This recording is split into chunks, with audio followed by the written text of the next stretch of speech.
Good morning, everyone, and welcome to Surviving to Thriving, presented by Gilda Bonanno for Naaia. This is Margaret Redd, the Executive Director. We're going to wait about 60 seconds for everyone to be allowed into the meeting, and then we'll get started. Thank you.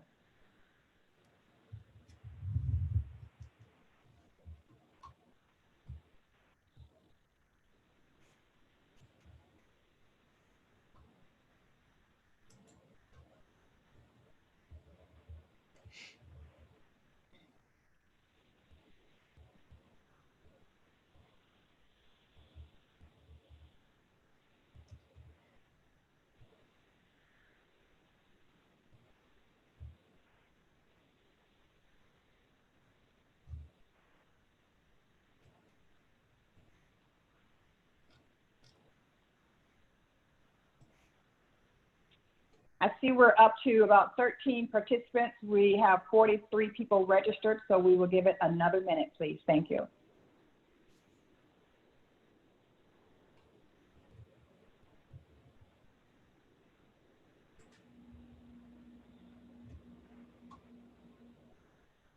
I just saw a note from one of the participants saying that there's no sound. Gilda, you might want to give that person some.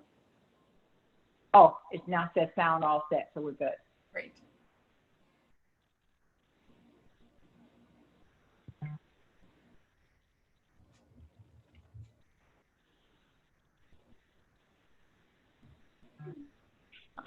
Okay, good morning. Again, this is Margaret Redd. I'm the Executive Director for the National African American Insurance Association, or Naaia. Welcome to Surviving to Thriving. This is a session that's all about your video presence and improving that to make you much more viable and effective in terms of your virtual audience. We're really, really happy to bring this session forward for the student members of Naaia, and certainly the students who are competing in the Naaia National Talent Development Competition, an event that takes place on October 27th of this year. We also know that we have some seasoned professionals probably joining us this morning, and we're happy to have each and every one of you. Before I introduce our speaker, let me just go through a few housekeeping items. From an audio perspective, listen to your speakers, or if we're getting some choppy noise, we may ask you to dial in on the phone, and then just if you're muted. In terms of the Q&A, there is a Q&A button at the bottom of the screen. It indicates the number of participants, and it says Q&A chat. If you have a question for Gilda, if you would type that question into the Q&A box, we'll do our best to get to that during or right after the formal presentation. You're also able to use the chat box to share comments as well. This session will be recorded, and it will be available on Naaia website, and we'll also be sharing it with the attendees to the session this morning. Now, let me tell you a little bit about our presenter. Gilda Bonanno is a professional speaker, consultant, and facilitator who serves as a trusted advisor to executives and entrepreneurs to transform their communication, presentation, and leadership skills. Since 2006, she has run her own business and worked with executives and entrepreneurs on 4 continents, from Chicago to Shanghai and Rio to Rome, including GE, Travelers, Praxair, ASUP Abloy, Wells Fargo, and Yale University. Gilda has delivered thousands of in-person programs. Her YouTube channel has received over 2 million views, and her digital newsletter has reached subscribers in over 45 countries since 2008. So, without any further delay, I present to you Gilda Bonanno. Thank you so much, Margaret, and welcome everyone. I'm so excited to be here with you this afternoon to talk about one of my favorite topics, video presentations from surviving to thriving. So today is all about you getting your questions answered. So when we're done with this presentation, you're able to do a better job with your video presentations. because in light of current events, we're doing this a lot more. We're communicating on camera much more than we used to.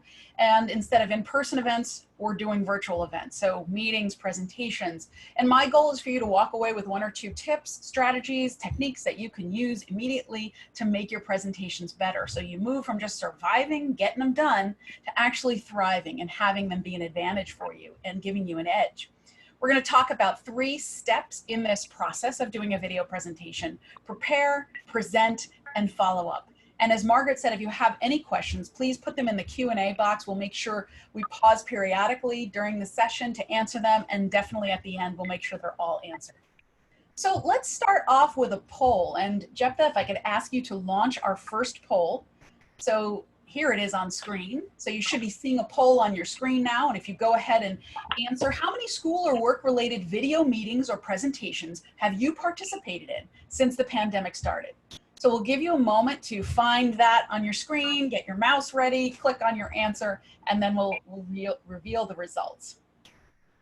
So how much of this have you been doing since the pandemic started? I'd be really curious to see what our responses are. So give everybody a moment to do that. The poll should be on screen in front of you. All you have to do is click your response and submit it, and then we'll tally it up. Well, we won't tally it up. Zoom will tally it up automatically.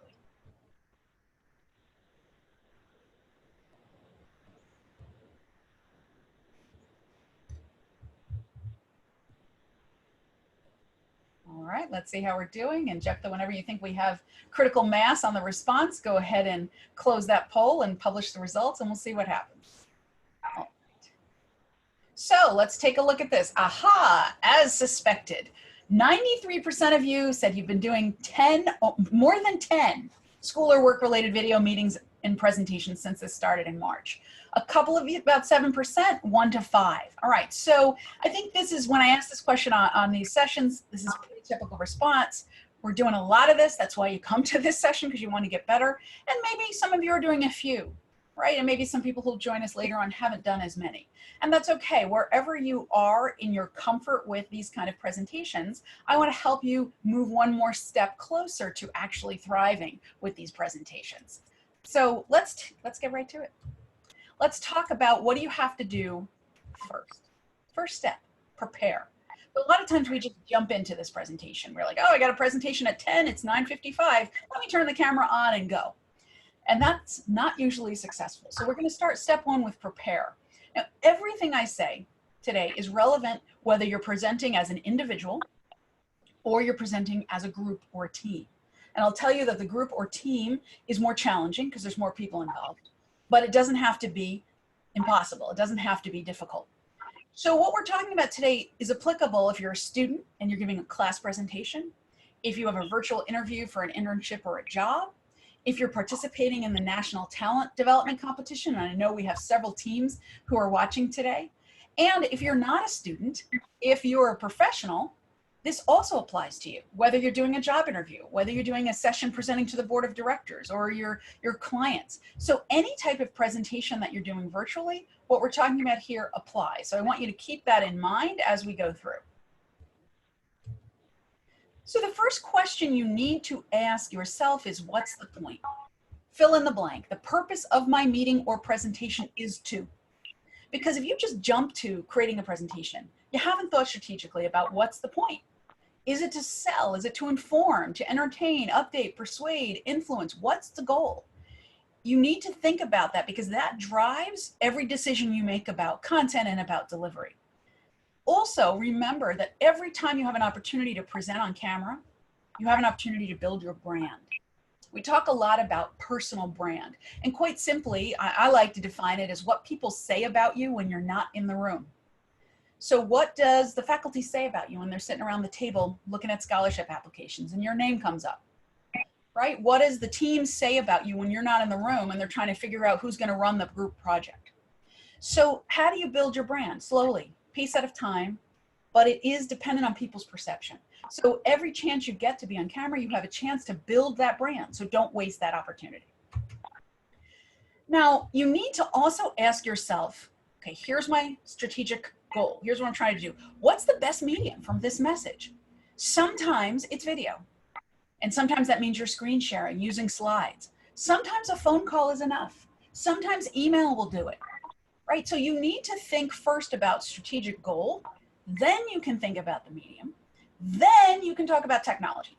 Often we start with the technology and say, oh, I'm going to do it on Zoom, I'm doing it on WebEx. And I don't want to start there. I want to start with what's my goal? What's the best way to communicate this message to meet that goal? Now we can talk about the technology piece. So let me share with you a couple of tips and techniques that will help you with this technology piece. So clearly, people need to be able to see and hear you. So how do we do that in a way that's easy and effective? You should reduce background noise. So when I come in to do a video presentation in this room, I take out actually I have a landline phone, I take that out.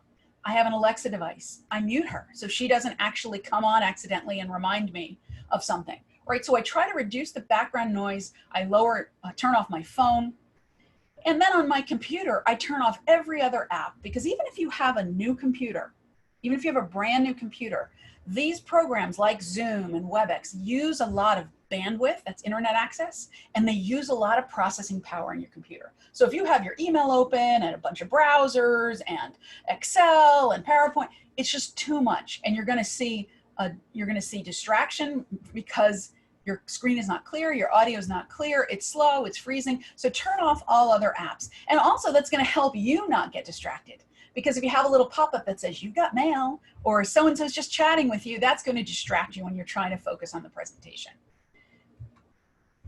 Here's a mistake I see people make all the time. The camera needs to be at eye level. And often that means you have to elevate your laptop. In fact, when I was putting this presentation together, it was really hard for me to find slides that showed pictures of people with a camera elevated. Everybody in the pictures you're going to see, including the one you just saw, they're looking down at their laptop. And that's not the most effective way to be seen. This is a little bit better because she has a monitor that is on a stand. But if you have a laptop sitting on a table, all you need to do is elevate it. Get a box, get a couple of books, put the laptop on top of it, so the camera of that laptop is actually at eye level. You also should have good microphone and speakers. In fact, audio quality matters more than video quality. People will forgive bad video, but if they can't hear you or you're breaking up, it's going to be really hard for them to follow. So sometimes your onboard mic and speakers are perfect. That's enough. That's all you need. Other times you're going to need an external microphone.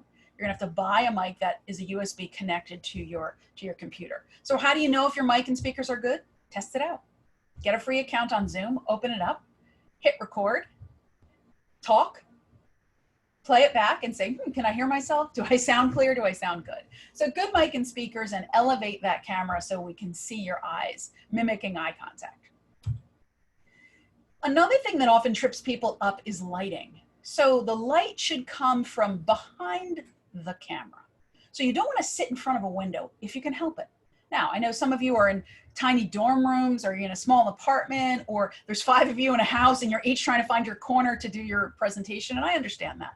But if at all possible, and particularly for those high stakes presentations, particularly for the talent competition presentation, you want to be well lit so people can see your face without a lot of glare and without a lot of shadow. You do that by placing a light source behind the camera pointing at you. The light should be a full spectrum sunlight. That's helpful, a whiter rather than yellow light. And if there's a glare, you can cover the light with a light cover, or even a white pillowcase will do it. But please don't burn down anything. Just check that out first. But to have good lighting, and maybe that means you're bringing a light from another room, or you temporarily put another lamp in there. And then an appropriate background. Here, she has a white background, just a wall. That's fine. If that's all you got, that's great. You can use a virtual background, but sometimes they don't look good unless you have a green screen. So sometimes as you move, your ear goes in and out. Part of your head comes off because the virtual background can't tell where your head ends and the background begins. So be careful with the virtual backgrounds. Test those out. And whatever you have behind you is fine, as long as it's clean, neat, appropriate. And if you have a mess behind you, you got a closet behind you and there's no door, or there's laundry hanging, just put up a clean sheet, a screen, a piece of cloth, just hanging it, taping it to the ceiling, hanging down, something just to give a neutral background. So you don't have to buy expensive, photo backdrops, or rearrange your house, or redecorate. Just have a background that's plain, clean, neat, and appropriate, and that's all you need. I shouldn't have to say this, but I'm going to say it. And this is not just for students. This is for professionals as well. Please shower, get dressed, groom yourself, at least from the waist up. We have all been in presentations where you look around and you're like, really? You're showing up in a wrinkled t-shirt and you haven't even bothered to do your hair? Like, did you even think about the ripped t-shirt or the stain on your shirt? So just think about making a good impression. If we're talking about a high stakes presentation, a group presentation, an interview, some kind of class presentation, you probably dress up if you were in person. We'll do that on the camera. And again, from the waist up, if you're seated, just don't stand up if you're wearing shorts and flip-flops underneath. And then test everything. This is something that I've learned the hard way when I first started doing webinars back in 2009, and the technology was a lot less secure than it is now and a lot less stable than it is now. You always have to have a plan C or D or X or Y, because it's not a question of if something goes wrong, it's a question of when something goes wrong. Something will go wrong. And despite your best efforts, you need to test everything and eliminate the possibilities of, okay, what happens if this goes down? So if it's an important presentation, what happens if you lose your internet? It's happened to me. I have a separate little MiFi device that creates an internet off of a different cell service, or maybe your phone can be used as a hotspot. What happens if you lose power? It's happened to me. You make sure your battery's charged on your laptop and your camera. What happens if your computer wants to install updates? Well, then you make sure you have a cell phone and that's got Zoom or WebEx on it that you can connect to as an emergency, right? What happens if there's something wrong with your mic or your keyboard? You have an alternate, you have a backup, or you have somebody that you can text on the team and say, hey, I'm having problems. So something will go wrong. If you test, you'll at least eliminate some of the usual suspects, some of the possibilities, and be better positioned to handle it because you've actually given it some consideration. Now, when you're preparing this presentation, regardless of what your goal is, you want to follow a couple of key pieces of advice. You want to cut out non-essentials. It's really important virtually to follow the less is more principle, because people's attention span on camera when they're watching you is less than in person for a whole variety of reasons, right? I don't know if you've heard of this topic of Zoom fatigue. And Zoom is just shorthand for video calls. And that's real because it's exhausting to stand in one spot or sit in one spot and watch all these little squares on the screen. The moment somebody moves, your attention is drawn to them. So from a brain and attention point of view, this is hard. So people's attention spans are shorter. You need to make the presentation as short as it can be while still covering the essentials. So cut out the non-essentials, be concise and focused. If you're going to screen share slides, your slides should not be full of small text, 20 bullet points in 8-point font that I can barely read. They should be easy to read slides, big font, not a lot of words on the slide. More slides is fine if they're better slides. And if you're going to use pictures, use high quality images, either photos you've taken yourself or things that you buy online, or there's some sites where you can get and download some free images, but use high quality images to make your presentation come alive. And please don't leave prep to the last minute. If you were to ask me the #1 way we could do better and we could thrive at these presentations, it is this: don't leave prep to the last minute. And I know you have 1,000 things to do. And I know things are stressful because some of you are in person and some of you are remote and some of you are, that's changing day by day, and you have an apartment off campus and your siblings are home, but they might not be going to school. So you might have to pitch in. Look, I get it. It's very hectic and stressful right now. But if something is important enough, and I think some of these video presentations that you're doing are crucial for you, don't leave prep to the last minute. It's going to be more stressful and you're more likely to have something go wrong. And that's not going to serve you, right? Because what we're trying to do is allow you an opportunity to show what you bring to the table. If you get good at this skill, because not a lot of people are good at it, if you get good at this skill, this can really set you apart, help you stand out, remind people of who you are and what you bring to the table. And then other things become less important, right? It's focused on you and your contribution, you and your brain, you and your personality. That's what we're talking about. So less is more, and don't leave this to the last minute. Just like you would if you were practicing for a concert or a show, right? Any of you play instruments like guitar, or you sing, or you play drums. You're not just going to go out and get on stage and be like, oh, let me see what I got here. Oh, let me tune this. And you're going to practice. So think of this like that. Think of a presentation like you would a music performance. Even for an open mic night, even if you're just going to perform on the street, right? Street corner, you need to practice. So how? How do you practice? Well, you practice early. I already said that. I'm going to say it a bunch more times. But you also practice out loud. Sitting at your desk flipping through your slides is not practice. That's preparation, but it's not practice. So you actually have to say the words out loud so you can hear what they sound like. Make sure you prepare and practice your opening, your closing, and your transitions.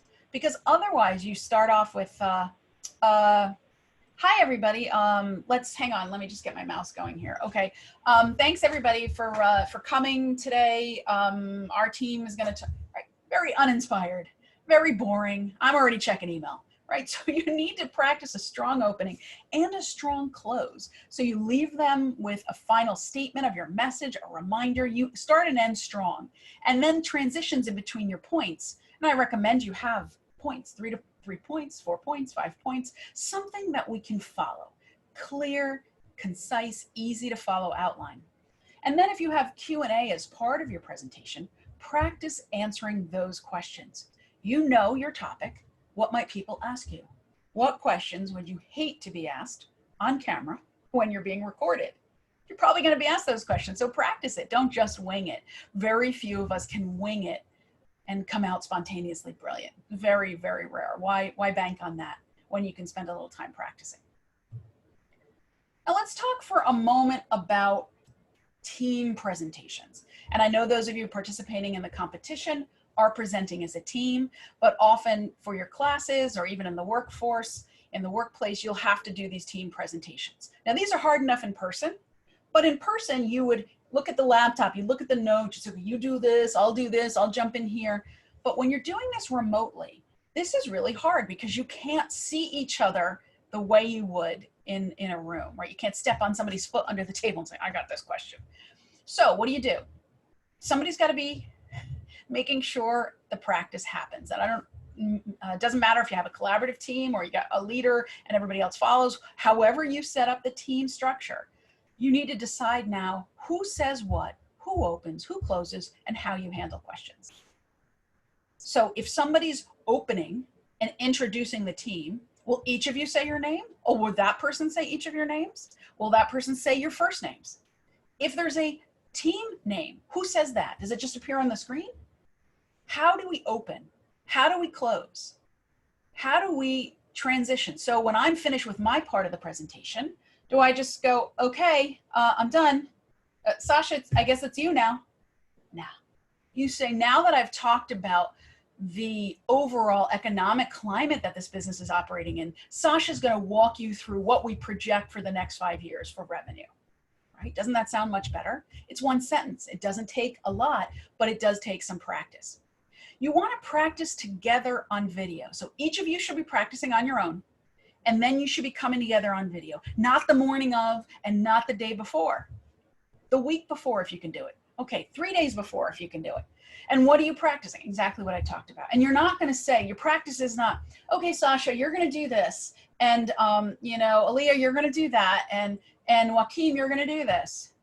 That's nice. That's preparation. But practice is, okay, guys, we're going to go live right now. Let's record this and let's do a run through, a dress rehearsal. So each of you actually does your piece. And then afterwards you say, how did that go? Oh, you know what, Aaliyah, you should have said this. You should have introduced Annie. You forgot to introduce her, right? So you're going to practice that together. Introductions, opening, closing, handoffs, and then each segment. You're also practicing for time because often the group presentations are too long. And some of that could be stopped if you practiced and you say, oh, that part is too long. We're spending too much time in the introduction. And you want to be very strict with your time. So remember, less is more. And you'll find that out on practice. So if you practice early enough, you'll know. And then you can tell everybody, okay, everybody go back home, look at your presentation, cut off 30 seconds. Let's do another run through. Everybody's cut off 30 seconds. Now we're in time. And then you're also practicing how to communicate with each other via the back channel. So what does that mean? Well, what if something's wrong? What if we can't hear somebody? What if somebody misspoke as they answered a question? How are you going to let each other know that? Now you have chat, and see what happens when I look at the chat? My eye contact left the camera. It's fine if I'm not presenting, if somebody else is talking, but we can't all be doing this. And then in the chat, sometimes it's hard to send a note just to one person, right? I have the option to send a note to Margaret or Michael or Pamela or Patience, but I can't do that easily without pulling my attention here.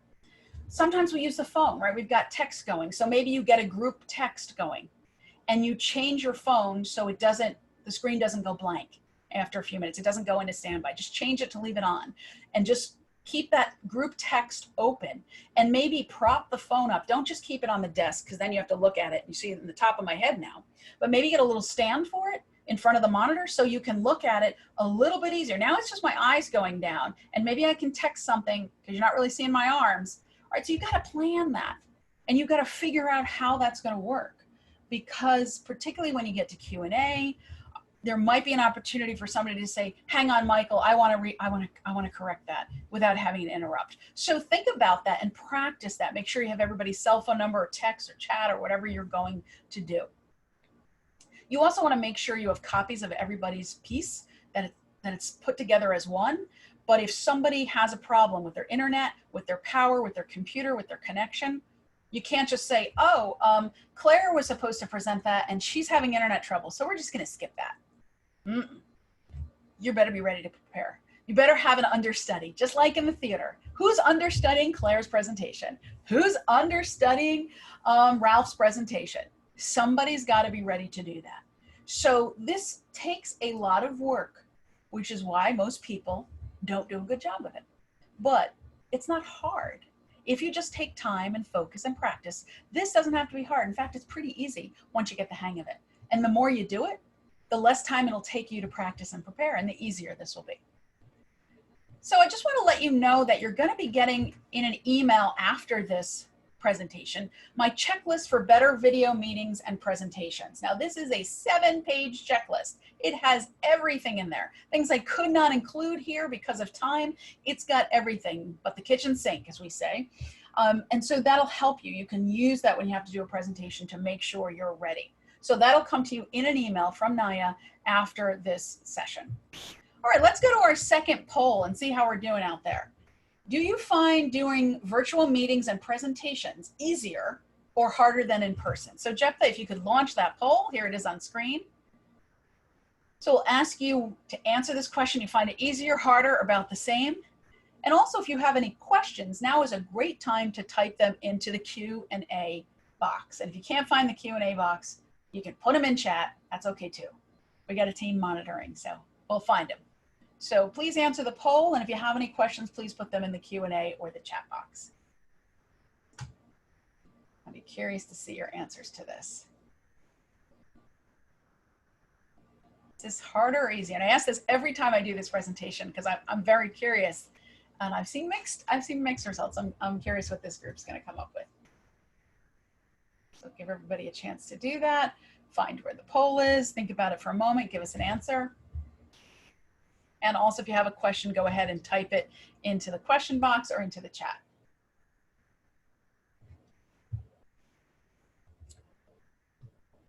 We're waiting for a critical mass to answer this, and then we'll close the poll and show the results. All right, yes, let's keep those questions coming. I can see that some are coming in. Thank you. And I'll handle that question in just a moment. Please put the questions in there, we'll handle them. Here we go, here's our poll results. Do you find doing virtual meetings and presentations easier or harder than in person?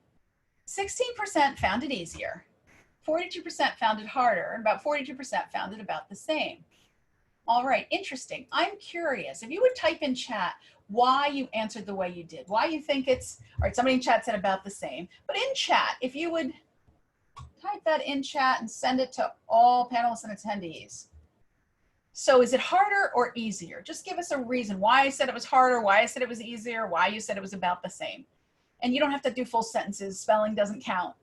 All right. Grammar is not counted here. Why did you find it harder? Why did you find it easier? Or why do you think it's about the same? I'm curious to see your results. Okay. Yeah, about the same. You have to prepare for the meeting either way. Yes, that is true. That's definitely true. Somebody's about the same. Let's see what else we have here. Wonderful. And you see a lot of responses. Even under the best circumstances, each Zoom seems to have its own new situations and issues, so it's harder. Yeah, amen, I hear you. And I use a lot of different software, right? I use Zoom, WebEx, GoToMeeting, Hopin.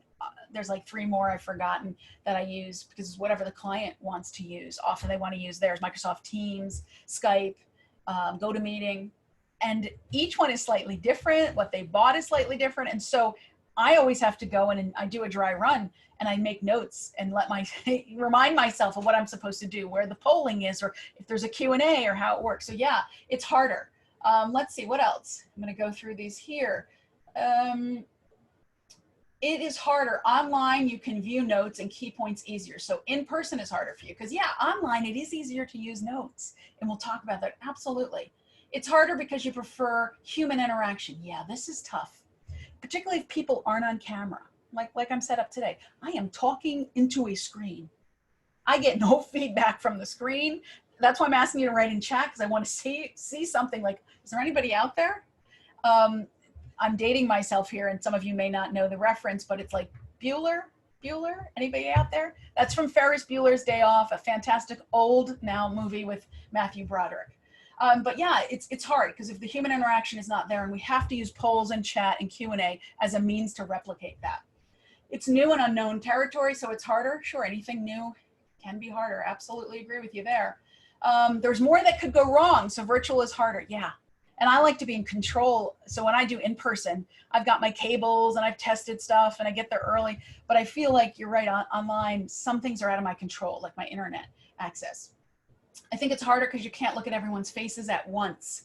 Absolutely. Because if we had you all on screen, I would be looking at each of your faces, but I'm supposed to be looking at the camera here to make eye contact. So that's something really hard.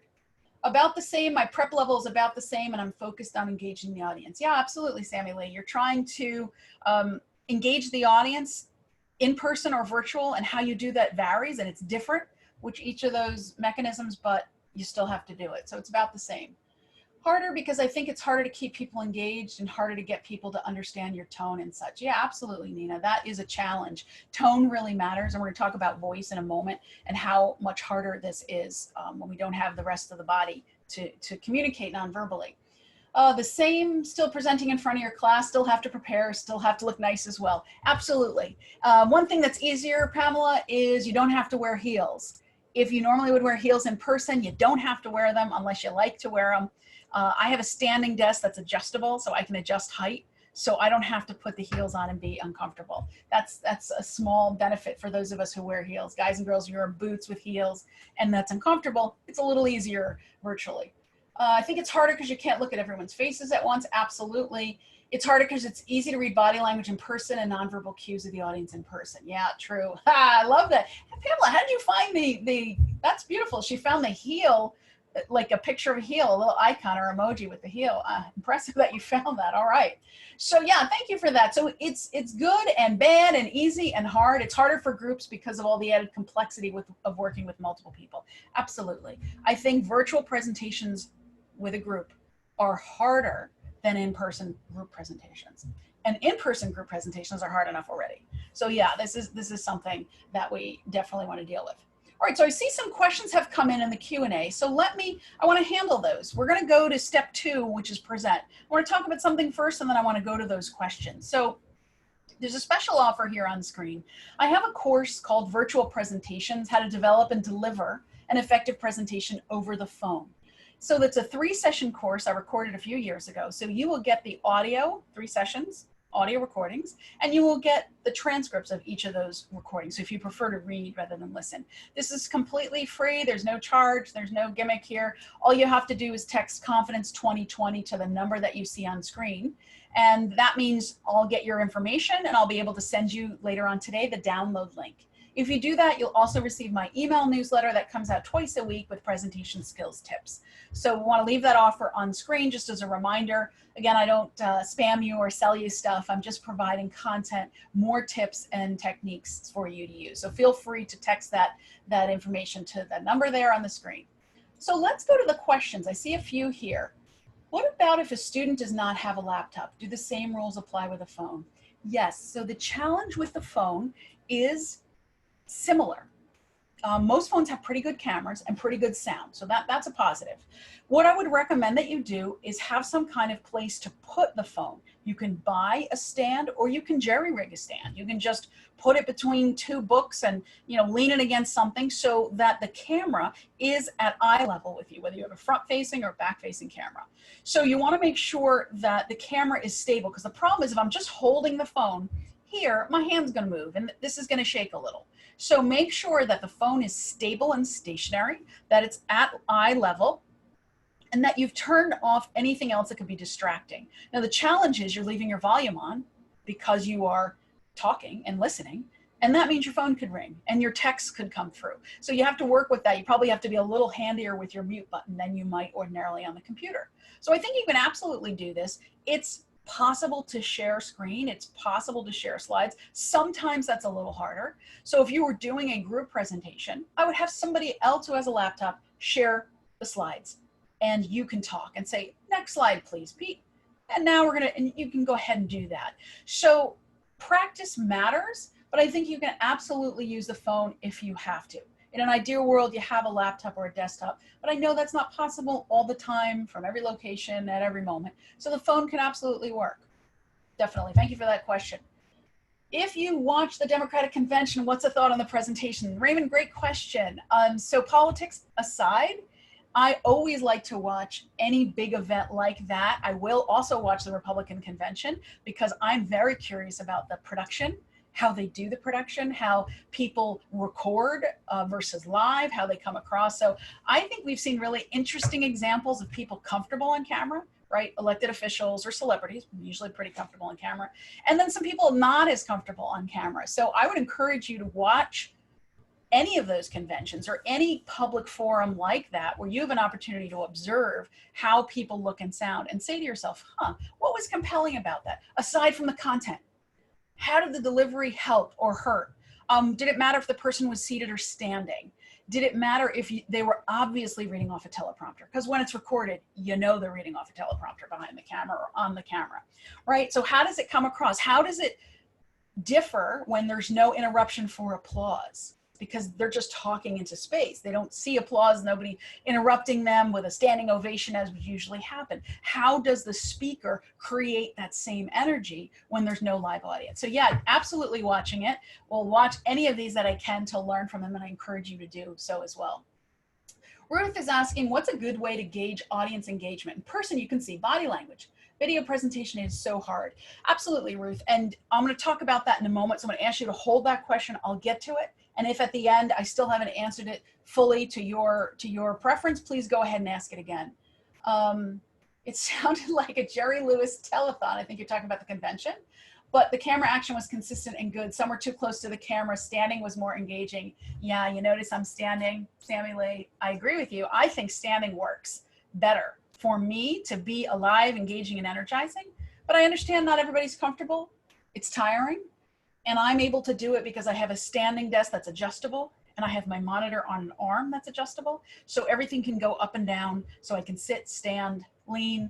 And so I think that makes it easier for me. But I agree, standing is engaging. And how close do you get to the camera? Another great point.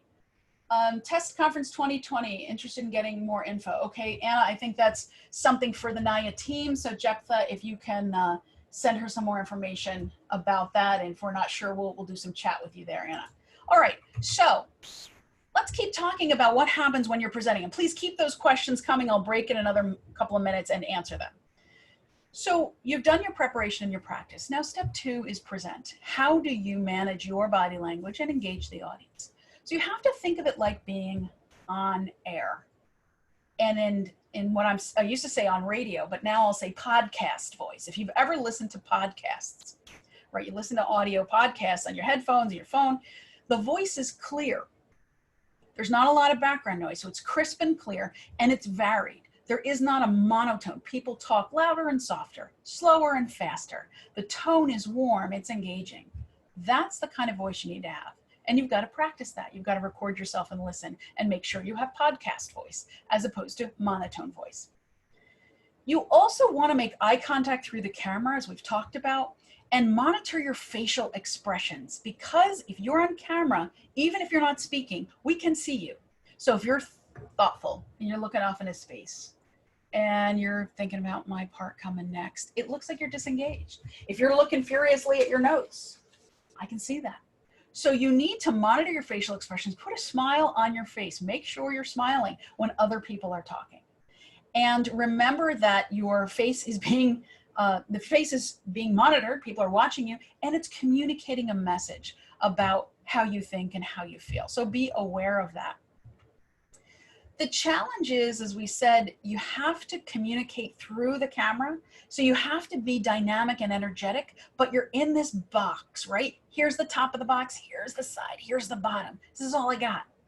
You have to practice dialing up your energy, dialing up your dynamism, your enthusiasm, to come across energetic without being fake, without being too fast, right? So finding that fine line between completely dead, no energy, boring, and oh my gosh, this is so great, I'm so excited, it's so enthusiastic. Okay, that's too much. All right, that was fun.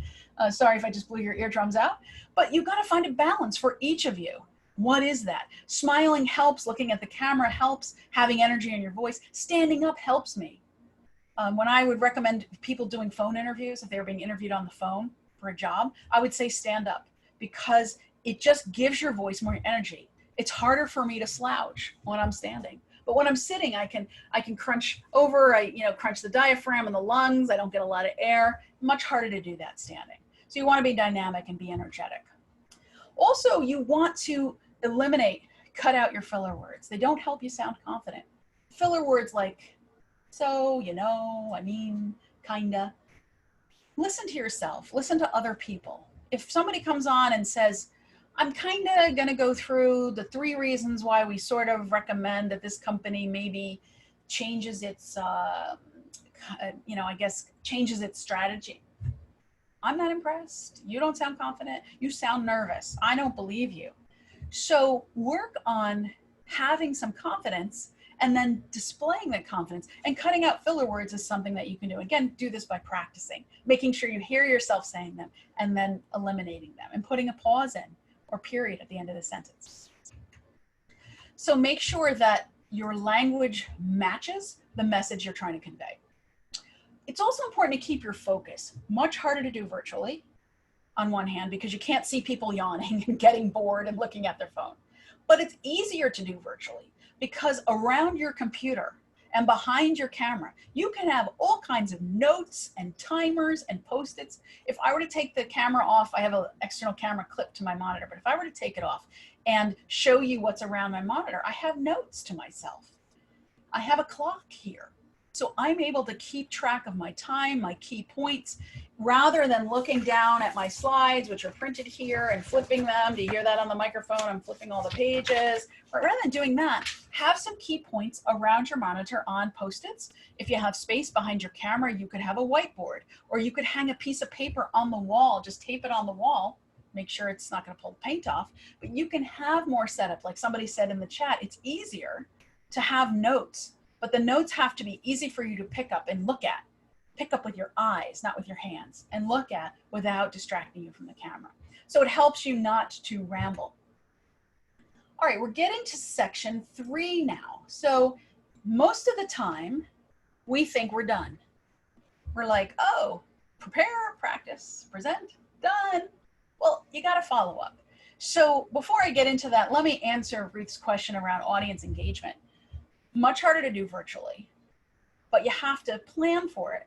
So most technologies have polls. I would encourage you to use them. Most have chat. I would encourage you to use chat or Q&A.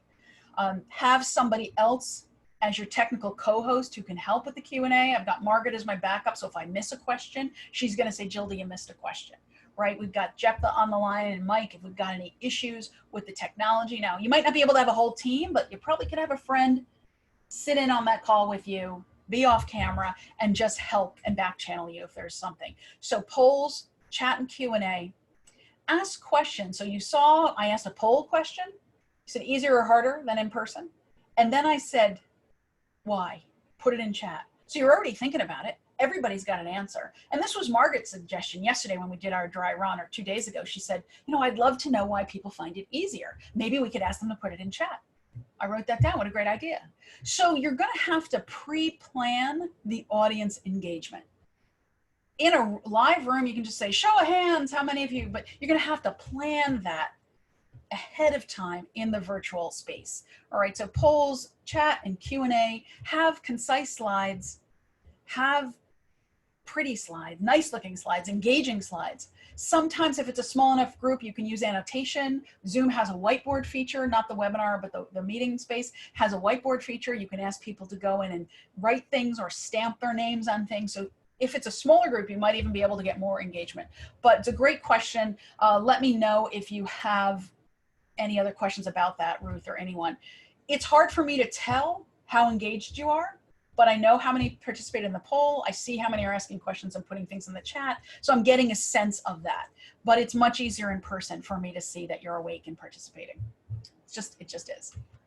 So you have to get comfortable with not always knowing how you're doing. So in this step 3 in follow-up, you want to think about what makes you stand out. Remember your brand, what people say about you when you're not in the room. What makes you stand out? Is it your understanding of the numbers? Is it your comfort with people? Is it your enthusiasm? Is it your analytical thinking? Is it your deep understanding of something? Is it what? What is it? What makes you stand out? That's what you want to include in follow-up. So I've listed a couple of options for follow-up. Some of these may be appropriate in certain situations, others aren't. But now that you have this camera, could you record a direct-to-camera video? Yeah, you could. If it was a job interview. Instead of writing a thank you note, or in addition to writing a thank you note, couldn't you get on camera and say, hi, this is Gilda. Thanks so much, Mary and Rebecca, for doing that interview. I would really love to come and work at the Hartford. And I think it would be an asset to you because I know how to learn and I get along well with people. I look forward to hearing from you soon, and I hope I can join your team. Thank you.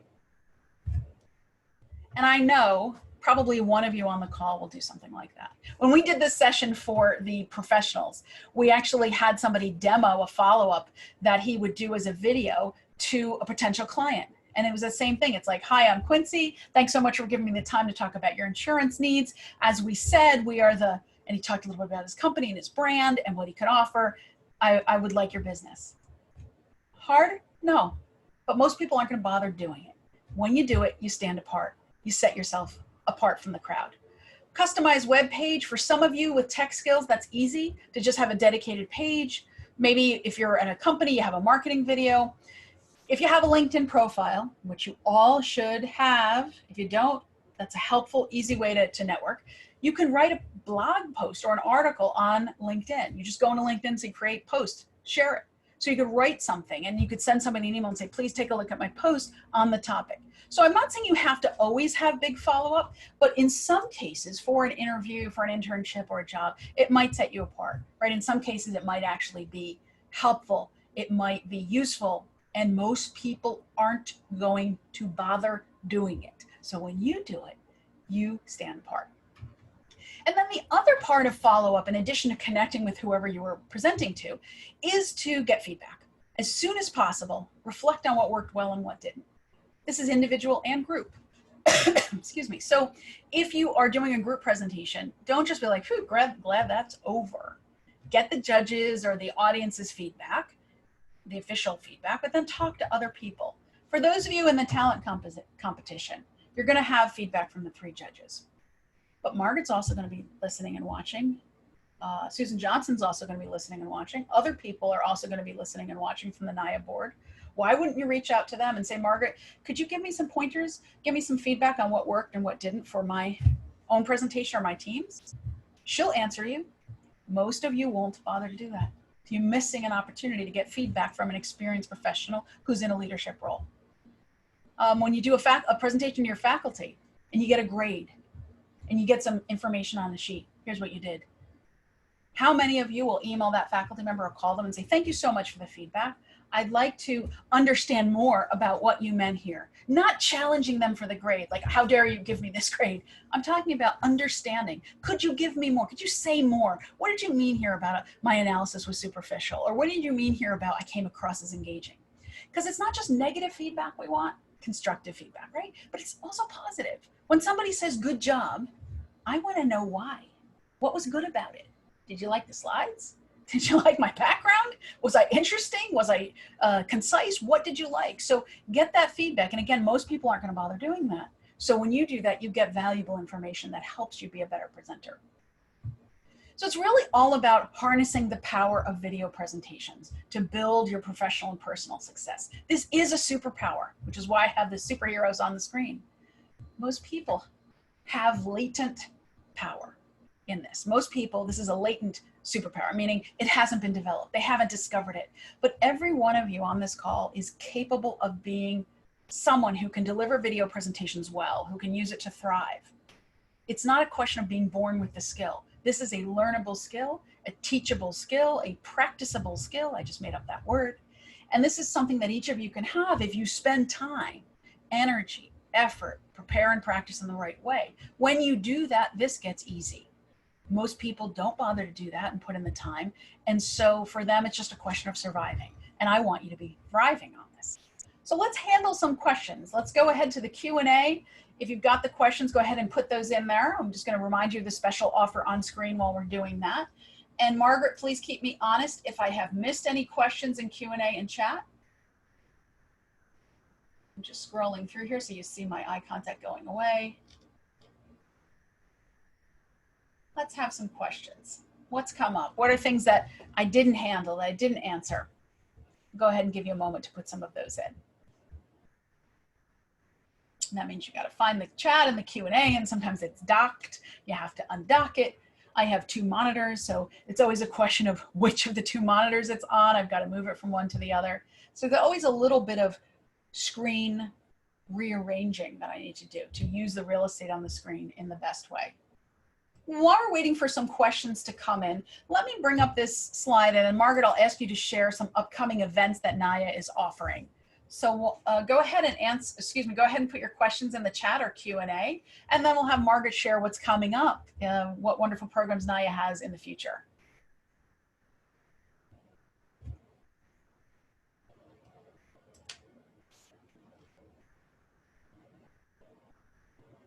All right, so for some reason, I'm not getting audio from Margaret, so I will go ahead and tell you what's coming up. So we've got the Naaia National presenting part 1 and part 2 of the National Leadership Summit. This is a level set session. This is sponsored by the Hartford. So this is going to happen on the 15th and the 29th. And each session is going to be facilitated by Dr. Addie Perkins. So Dr. Addie Perkins Williamson, I think those are going to be fantastic sessions. So mark those on your calendar and look for those emails. And also on October 27th, we've got the Naaia National Talent Development Competition and Career Fair. So you're going to be seeing more about that. And those of you who are on teams already know about that, and you're already hard at work on getting all that organized. All right, so fantastic events coming up for Naaia. All right. Hey, so Gilda. Yeah, go Margaret, ahead. can you hear me? Yes, I can. Thank you. That was a wonderful recovery, Gilda. I had a technical difficulty. I couldn't get off mute here. That's all right. So thanks for covering those events. One event that's not showing is our agency development session. These sessions are being hosted every third Tuesday of each month. So on September 15th, there will be an agency development session, more information to come with that one. The other piece, I think we're all caught up in most of the chats, but maybe another question came up, Gilda, but I was interested in it if you would ask the audience to maybe respond in chat and let us know how many of them have already participated in group presentations virtually. All right, that's a great question. So let's have that in chat. How many of you already participated in group presentations? So at the beginning we said presentations in general, but how many of you in group presentations? So say yes group or no group in chat. Yes group or no group. While that's coming in, I see a couple more questions. I'll handle those. And so we'll look for it in chat. Yes group or no group, have you done presentations? All right, a couple of questions. Is it appropriate to insist that commenters show their face when commenting? Oh, it would be great if we could control that, Sammy Lee, but we just can't. Yes, I would like people to show their face, but not everybody's going to do it for a variety of reasons. Some of it is they're camera shy, but some of it is they're in a location where they can't turn the camera on, or they don't have a camera because they're in a house with other people and the kids are doing homeschooling and, you know, the parental units are doing work. And so I can't always insist that people are on camera. When I do insist people be on camera is if I'm doing a small group coaching session. People have to be on camera, that's the default, but it's hard. So sometimes you're gonna get those comments. And when you open up chat, by the way, sometimes we disable chat if we're doing a 200 person or 300 person meeting, because sometimes you have people who are Zoom bombing you or getting in, that's not their meeting, or they're just distracting other people by being in the chat and posting negative comments. So you have to be mindful of this. Let's see, question about virtual backgrounds. Sometimes they can make you look distorted. Yeah, if you don't have a green screen or a proper background, sometimes, and what's a green screen? It's just a screen behind you that's green. And when you put a virtual background in, it helps because green is an unusual color for skin tone and clothing, that the camera and the computer knows, green is background, everything else is the person. But the problem is sometimes it doesn't always work. And if you don't have a green screen, your face and clothing can blend into the background. And that's where you see that zigzag effect or people kind of losing ears because as they move, we see it in and out. So virtual backgrounds can work if you test it and make sure it looks okay. So I don't use one on, this is an actual background. These are real books. This is real. I don't use a virtual background, but you can use it. It can work for you, but you really have to test it. And then a question for Pamela, and then we'll go to the yes group, no groups. Please provide clarity of too much or trying too hard. I'm not 100% sure, Pamela, but I'm going to answer this. I'm not 100% sure what you meant, but I don't think you can try too hard. There's a difference between trying too hard and what's the phrase I'm looking for? Pandering. I think that's a clean way to say it. Pandering to the audience, right? You guys are great. You're amazing. You're the best judges ever. Wow, this is the most fun. Okay, Margaret's laughing. Your audio's on now, Margaret. You're good. So I guess that would be trying too hard. That's pandering to the audience. But I don't think there's such a thing as trying too hard. I was always that kid in class who wanted to get the A. I don't care if the other kids said I killed the curve because I got an A on the test and I killed the curve, right? I always wanted to succeed. I wanted to do well. Not because I wanted to make the teacher happy, because I wanted to learn. Now, if I didn't do well on the test, but I still learned, I'm still happy. So I think you want to try as much as you need to so you can learn something and you can be at your best, whatever that looks like. And get some feedback. Do people think that's trying too hard? And you're getting feedback, by the way, from trusted sources, not from people sitting in the cheap seats. Okay, you're getting feedback from people like Margaret and other people who you respect, who you trust, who know what they're talking about. Not somebody said, oh, you tried too hard, you made us all look bad. Yeah, that's on them, not on you. All right, that's my thought there. All right, and if that didn't help, go ahead and rephrase the question and I'll answer it again. So how many of you have done group in the chat? Yes, yes, yes. That's 3 yeses, 4 yeses, 5, 6 yeses, and a couple of no's. All right, so you're already going through this. You already know how challenging it is, right, to do group presentations. It's something we ask people to do because collaboration is a big skill that we need in the workplace, and we also practice it at college and university and in secondary ed as well. And so it's a good thing. But group projects and group presentations, which are hard enough in person, are more challenging. So just know that. Just say, oh, okay, this is probably pretty challenging because it's a group presentation virtually. So what can we do as a team to make this easier and make it better? And you'll find that there's certain people who play along well in groups and others who don't. And you can only do so much to have people show up at the practice and be ready and be prepared, but certainly you can do your part. So I hope that helps. Any other questions that are coming through in the Q&A or in the chat? And Margaret, please check and make sure I didn't miss any. I'm just looking here to make sure I've got them all. I don't think I missed any. Well, if I did miss any, if there's a question you have, yeah, go ahead. Did you touch on the question? Someone made a comment. I'm a little confused. We are in teams for video presentation. And that may be someone who's not part of the talent competition asking that question. So that might be the confusion. I'm guessing that it is. Okay.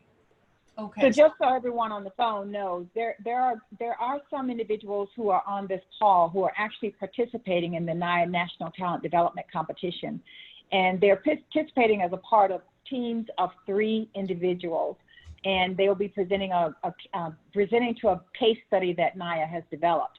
And so a big part of this presentation today has been really targeted to them. But I think based on the information and insight that Gilda is providing, I'm hoping that everyone found value, whether you're in that competition or you're doing group presentations in other settings, whether school or work or whatever. So hopefully that helps. But if not, please rephrase. Wonderful. Thanks for that clarification. So let me ask you each, as we're finishing up here, in the chat, type one thing that you're going to do during your next video presentation. One thing you learned today, or one thing you were reminded of. You already knew it, but you hadn't been doing it regularly. So in the chat, what's one thing that you're going to do as a result of this presentation to make your video and virtual presentations, whether they're individual or group, better? What's one thing you're going to do? So go ahead and type those in chat, and then I will answer those. We'll take a look at that. What are you going to do in your presentation to come across with what we call executive presence, to have a presence on camera, to literally be seen and heard? In fact, my newsletter article last week was 4 ways not to be ignored on video calls. And you can find that on my LinkedIn if you're looking for it, or my YouTube channel. I recorded a video about it. But it's important because sometimes if you're not comfortable in this medium, you get ignored. People ignore you. And I don't want you to be ignored. I want you to stand out for the right reasons, because you've mastered this skill. You have something to say, you're learning, you're growing, and you're getting better at communicating this way. So what are you going to do as a result of this? Smile more, absolutely. Focus on facial expressions more, yes. Prepare, prepare, prepare, and follow up meaningfully, absolutely. You cannot over-prepare, right? You're not memorizing here, but you're being ready. Engaging through polls and utilizing the chat, yeah, that can be done. You just have to plan it. Like I had to send these polls to Jephthah ahead of time because you pre-populate them in Zoom. You don't just do them live. They pre-populated and you load them up. So that's easier to do. Practice as a group before the actual presentation. Yeah, don't just stand around virtually before and be like, okay, you doing this? Am I doing this? Continue learning so we can incorporate the strategies in my office. Absolutely. It's a continuous process, right? We are not born with this skill. We can all learn it and get better. Practice and follow up, practice and stand more. Yeah, wonderful. I think those are all great tips and techniques for each of you to use whatever is applicable in your situation. Posture improvement, standing up. Yeah, you're camera shy. And as I wrote and said on this article, 4 ways not to be ignored online, if you are not on camera, we cannot literally see you. And in fact, Zoom has an option to hide non-video participants. Please. Don't let people hide you. People already want to hide us for a variety of reasons. Don't give them an excuse. Don't make it easy. Don't hide yourself on camera. And if you're worried about how you look and sound, we have to get through that together, right? So definitely you have to make an impact. Please don't be camera shy because you're embarrassed about how you look, your background. We'll find a way to work it out so you can literally be seen and then be heard, because otherwise people will not know you're there and your contribution will get ignored and you'll be pushed aside. And I don't want to see that happen to any of you. So I know we're getting near our time, so I just want to wrap up by saying this. To the students on the call, to the professionals on the call, take this opportunity to learn this skill, to get better and more comfortable at this skill. Let me be a resource to you. Use the information I've provided. You're going to get the 7-page checklist.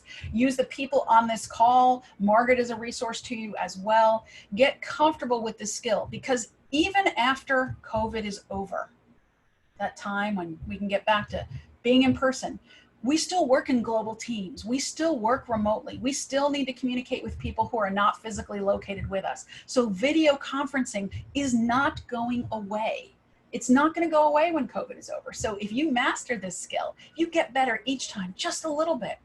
You're going to be more comfortable. You're going to be able to stand out. You're going to get a seat at the table, and you're going to be heard and remembered for all the right reasons. So thank you so much for being here. I've had such fun to be here with you today.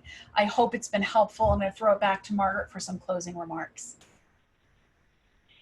Gilda, thank you so much. Excellent job as usual. We really, really appreciate all you've done and certainly all the information you presented this morning. To all the participants, I'm glad you guys were able to join us today. I hope you found value. Based on the chat, the questions, you were engaged, and the feedback, I see, folks are going to smile more, going to prepare more, going to follow up more. So there's some great takeaways there. this is a true example of the value of practicing and preparing. The fact that I'm blacked out this morning is because we got together 20 minutes before the call. We were doing some technology checks, and on my end, it was causing a lot of static, and we didn't want that to be too disruptive for the overall presentation. So that's why I'm blacked out, but it works because our whole goal here was to make sure you got what you needed out of this, all the attendees got what you needed out of this session. So have a great day. Take this learning, use it. If you have any questions, if there anything that we can do to help you as you prepare as competitors for the competition, let us know. Our student members, always reach out to your chapter leaders and anyone within Naaia. We're here to support you. And of course, our seasoned Naaia career professionals, you know where we are. Thank you all and have a wonderful day. Thanks, everybody.